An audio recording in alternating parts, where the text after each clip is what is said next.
एक समय ऐसा भी था जब ब्रिक्स में भारत को लेकर उतनी चर्चा नहीं होती थी जितनी अब है। अब पीएम मोदी ने ब्रिक्स में भारत को लेकर बनी पिछली धारणा को बदल कर रख डाला है। भारत ने पिछले एक दशक में ब्रिक्स समूह में अपनी आर्थिक और राजनीतिक ताकत को मजबूती से स्थापित किया है। साल 2014 में नरेंद्र मोदी के प्रधानमंत्री बनने के बाद भारत न केवल जीडीपी और औद्योगिक विकास में ब्राजील, चीन, रूस और दक्षिण अफ्रीका को पीछे छोड़ा है, बल्कि अब यह मंच पर महत्वपूर्ण एजेंडा तय करने वाला प्रमुख सदस्य भी बन चुका है।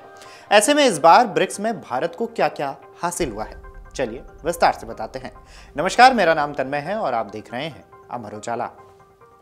दुनिया में अपना लोहा मनवाता हुआ भारत अब उभरती अर्थव्यवस्था बना है।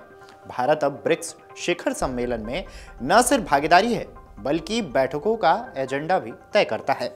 बात चाहे आतंकवाद के खिलाफ लड़ने की हो, डिजिटल पब्लिक इंफ्रास्ट्रक्चर यानी कि डीपीआई की हो, या फिर वैश्विक दक्षिण से जुड़े मुद्दों की, इन्हें इस मंच के एजेंडे में लाने का श्रेय भारत को ही दिया जाता है। इस बार रियो डी जेनेरियो में हुए 17वें ब्रिक्स शिखर सम्मेलन में भारत की भूमिका बेहद अहम रही है।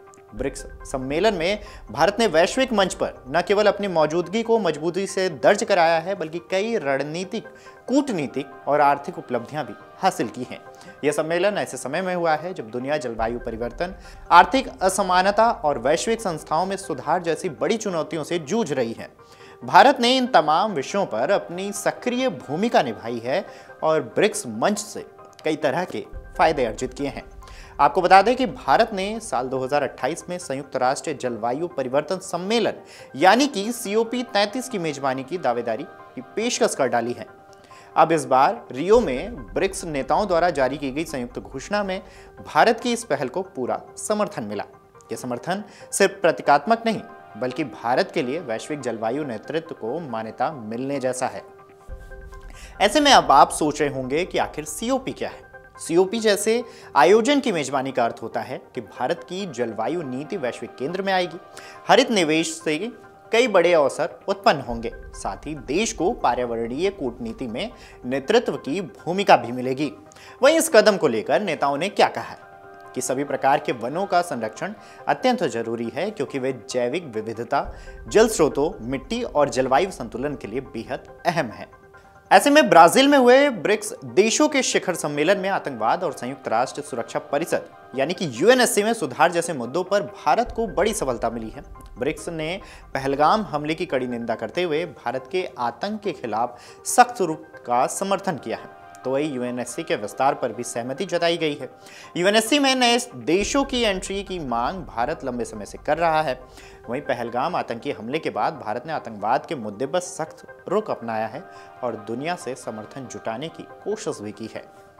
दूसरी तरफ इस बार सम्मेलन में प्रधानमंत्री मोदी की पहल पर बिग कैट्स अलायंस, जिसमें बाघ, शेर, तेंदुआ जैसे बड़ी बिल्लियों के संरक्षण की अंतर्राष्ट्रीय योजना है, इसको लेकर भी ब्रिक्स देशों का समर्थन मिला है। इससे भारत की वन जीव संरक्षण नीति को एक नई ऊंचाई मिलेगी। ब्रिक्स देशों ने इस पर एकमत सहमति जताई है कि जैव विविधता का संरक्षण सतत विकास का महत्वपूर्ण हिस्सा है। इसके तहत साझा डेटा और निगरानी तंत्र विकसित किए जाएंगे। संरक्षण के लिए फंडिंग व प्रशिक्षण सहयोग की संभावनाएं भी बढ़ेंगी। सम्मेलन के दौरान ब्रिक्स ग्रीन फंड की अवधारणा भी पेश की गई है। इस फंड का उद्देश्य विकासशील देशों को जलवायु परिवर्तन से निपटने के लिए वित्तीय सहायता प्रदान करना। भारत ने इस प्रस्ताव का समर्थन किया है और इसके तहत हरित परियोजनाओं में भागीदारी की इच्छा भी जताई है। ग्रीन फंड के माध्यम से भारत को निम्नलिखित फायदे मिल सकते हैं, जैसे क्लीन एनर्जी, सोलर और EV क्षेत्र में निवेश बढ़ेगा। अंतर्राष्ट्रीय सहयोग से तकनीकी नवाचार को बल मिलेगा। ग्रामीण क्षेत्रों में हरित रोजगार सृजन की संभावनाएं भी देखने को मिलेगी। भारत लंबे समय से संयुक्त राष्ट्र सुरक्षा परिषद यानी कि UNSC, विश्व बैंक, वर्ल्ड बैंक और अंतर्राष्ट्रीय मुद्रा कोष यानी कि IMF जैसे वैश्विक संस्थाओं में सुधार की मांग की है। The global governance structure must reflect contemporary realities, not those of 1945। इसका मतलब है कि भारत को UNSC में स्थायी सदस्यता की दिशा में एक और कदम आगे बढ़ने का मौका मिल सकता है। भारत ने इस बार सम्मेलन में e-रूपी, UPI जैसे डिजिटल भुगतान प्रणाली को दूसरे देशों के साथ साझा करने की पेशकश की है। ब्रिक्स मंच पर स्थानीय मुद्राओं में व्यापार की बात भी उठी, जिसका उद्देश्य है डॉलर पर निर्भरता को कम करना।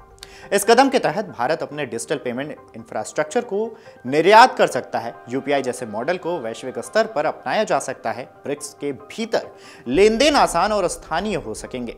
भारत ने सम्मेलन में एक और महत्वपूर्ण बात पर जोर दिया है, जलवायु नीतियों में स्थानीय और आदिवासी समुदायों की भागीदारी।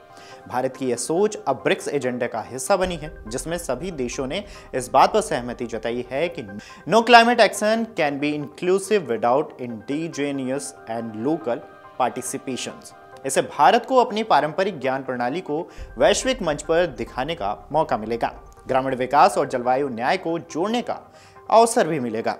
ब्रिक्स देशों के साझा बैंक ने न्यू डेवलपमेंट बैंक ने एक नई योजना मल्टीलेटरल गारंटी फंड शुरू करने की घोषणा की है। इसका उद्देश्य है विकासशील देशों में निवेश को सुरक्षा देना है। अब ऐसे में भारत को इस पहल से क्या लाभ होगा? तो भारत को इंफ्रास्ट्रक्चर, ऊर्जा और जल प्रबंधन जैसे क्षेत्रों में निवेश बढ़ेगा। विदेशी निवेशकों को गारंटी मिलने से रिस्क कम होगा। भारत की योजनाएं अब वैश्विक फाइनेंसरों को आकर्षित करेगी। इतना ही नहीं, ब्रिक्स देशों ने 2026 में होने वाले 18वें ब्रिक्स शिखर सम्मेलन की मेजबानी भारत को सौंपी है। यह सिर्फ औपचारिकता नहीं है, बल्कि भारत के बढ़ते कद की पुष्टि है। भारत इस सम्मेलन के जरिए अपनी विदेश नीति को और मजबूत कर सकेगा। G20 की तरह ब्रिक्स को भी वैश्विक नेतृत्व का मंच बना सकेगा। ब्रिक्स प्लस नीति के मध्यस्थ की भूमिका निभा सकेगा। रियो में हुआ यह ब्रिक्स सम्मेलन भारत के लिए केवल एक मंच नहीं, बल्कि अपनी वैश्विक भूमिका को दोबारा परिभाषित करने का अवसर बनकर आया है। भारत ने इस सम्मेलन से स्पष्ट संकेत दिए हैं कि वह अब सिर्फ एक उभरती अर्थव्यवस्था नहीं है, बल्कि विकासशील देशों का नेतृत्व करने वाला राष्ट्र है। अगर आप ये वीडियो YouTube पर देख रहे हैं तो हमारे चैनल को सब्सक्राइब कर बेल आइकन दबाएं, और Facebook पर देख रहे हैं तो हमारे पेज को लाइक करें।